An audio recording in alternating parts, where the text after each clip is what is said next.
Hello প্রিয় শিক্ষার্থীবৃন্দ, কেমন আছো তোমরা সবাই? আশা করি ভালো আছো। তোমাদেরকে স্বাগত জানাচ্ছি তোমাদের প্রিয় চ্যানেলের আরেকটি আপডেট ভিডিওতে।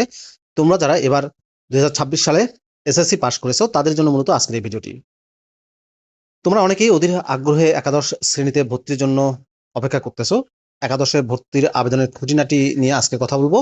আশা করবো ভিডিওটি কন্টিনিউ করবা। একাদশে ভর্তির বিস্তারিত তথ্য নিয়ে একটি নিউজ প্রকাশ করেছে বাংলাদেশের জনপ্রিয় অনলাইন শিক্ষা বিষয়ক পত্রিকা thedailycampus.com। চলো জেনে আসি বিস্তারিত।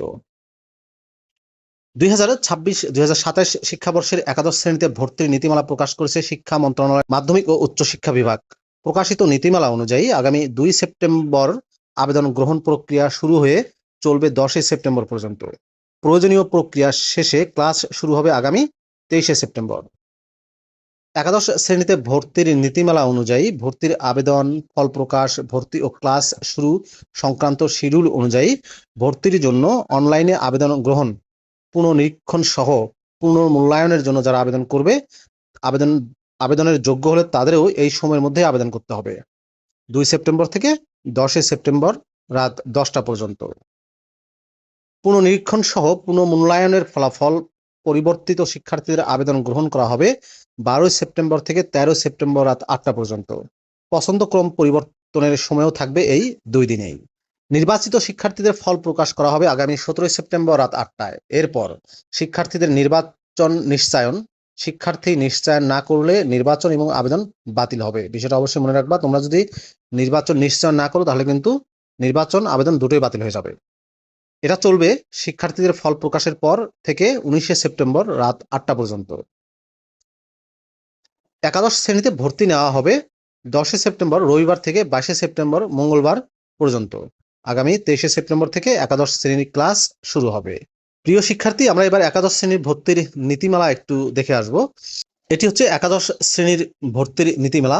এই নীতিমালায় ভর্তির যোগ্যতা ও বিভাগ নির্বাচনের ক্ষেত্রে বলা হয়েছে যে কোনো শিক্ষাবর্ষে এসএসসি বা সমমানের পরীক্ষায় ফলাফল প্রকাশের সাল এবং ধারাবাহিকভাবে পূর্ববর্তী 2 সালে দেশের যে কোনো শিক্ষা বোর্ড এবং বাংলাদেশ উন্মুক্ত বিশ্ববিদ্যালয়ের অধীনে এসএসসি বা সমমানের পরীক্ষা উত্তীর্ণ শিক্ষার্থীগণ নীতিমালার অন্যান্য বিধানাবলী সাপেক্ষে কোনো কলেজ বা সমমানের প্রতিষ্ঠানে একাদশ শ্রেণীতে অনলাইনে ভর্তির যোগ্য বলে বিবেচিত হবে।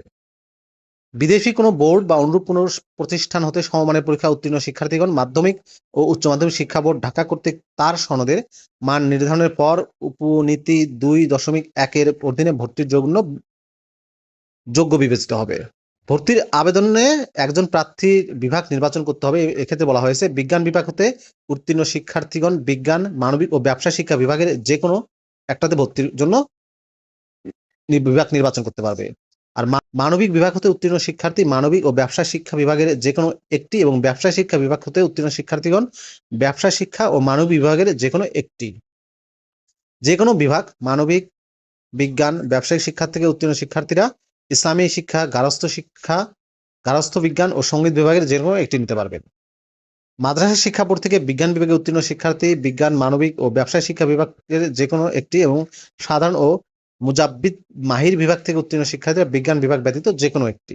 বাংলাদেশ কারিগরি শিক্ষা বোর্ড থেকে এসএসসি ভোকেশনাল ও দাখিল ভোকেশনাল পরীক্ষা উত্তীর্ণ শিক্ষার্থীগণ সাধারণ শিক্ষা বোর্ডের যে কোনো বিভাগে এবং দাখিল ভোকেশনাল গ্রুপ থেকে উত্তীর্ণ শিক্ষার্থীরা মাদ্রাসা শিক্ষা বোর্ডের বিজ্ঞান, সাধারণ ও মুজাব্বিদ মাহির গ্রুপের যে কোনো গ্রুপে ভর্তি করতে পারবে। ভর্তির জন্য বাছাই বা ভর্তি পরীক্ষা গ্রহণ করা হবে না। কেবল শিক্ষার্থীরা এসএসসি বা সমমানের পরীক্ষার ফলের ভিত্তিতে ভর্তি করা হবে। কলেজ বা সমমানের প্রতিষ্ঠানে ভর্তির ক্ষেত্রে সংশ্লিষ্ট কলেজ বা সমমানের প্রতিষ্ঠানের 93% আসন সকলের জন্য উন্মুক্ত থাকবে, যা মেধার ভিত্তিতে নির্বাচন করা হবে। শিক্ষা মন্ত্রণালয়ের কর্মকর্তা কর্মচারীদের সন্তানদের জন্য 1%, অধীনস্থ দপ্তর সংস্থায় কর্মরত কর্মকর্তা কর্মচারীদের সন্তানদের জন্য 1%, মোট 2% আসন মহানগর, বিভাগীয় ও জেলা সদরের শিক্ষা প্রতিষ্ঠানে ভর্তির জন্য ন্যূনতম যোগ্যতা থাকা সাপেক্ষে সংরক্ষিত থাকবে। মুক্তিযোদ্ধা, শহীদ মুক্তিযোদ্ধার পুত্র কন্যার ভর্তির জন্য 5% আসন সংরক্ষিত থাকবে। এসএসসি বা সমমান পরীক্ষার ফল প্রকাশের পরবর্তী 30 কার্য দিবসের মধ্যে ভর্তির যাবতীয় কার্যক্রম সম্পন্ন করার জন্য প্রত্যেক বোর্ড প্রজ্ঞাপন জারি করে ভর্তির আবেদন, ফল প্রকাশ, ভর্তি ও ক্লাস শুরু সংক্রান্ত শিডিউল ঘোষণা করবে। অনলাইনে ভর্তির ক্ষেত্রে বলা হয়েছে শিক্ষা বোর্ড কর্তৃক অনুমোদিত শিক্ষা প্রতিষ্ঠানের একাদশ শ্রেণীতে ভর্তির জন্য অনলাইনের মাধ্যমে আবেদন করতে হবে। ভর্তি সংক্রান্ত সকল কার্যক্রম অনলাইন প্ল্যাটফর্মের মাধ্যমে সম্পন্ন করা হবে।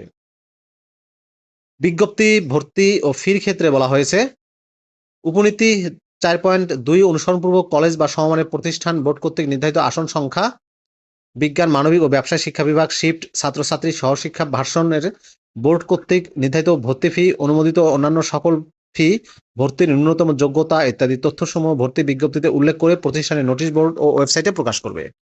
ভর্তি পরীক্ষার পূর্বেই বেসরকারি কলেজে ভর্তির ক্ষেত্রে ভর্তি ফি সহ মাসিক বেতন এবং অন্যান্য যাবতীয় খরচের তালিকা স্ব কলেজের নোটিশ বোর্ডে এবং ওয়েবসাইটে প্রদর্শন করতে হবে।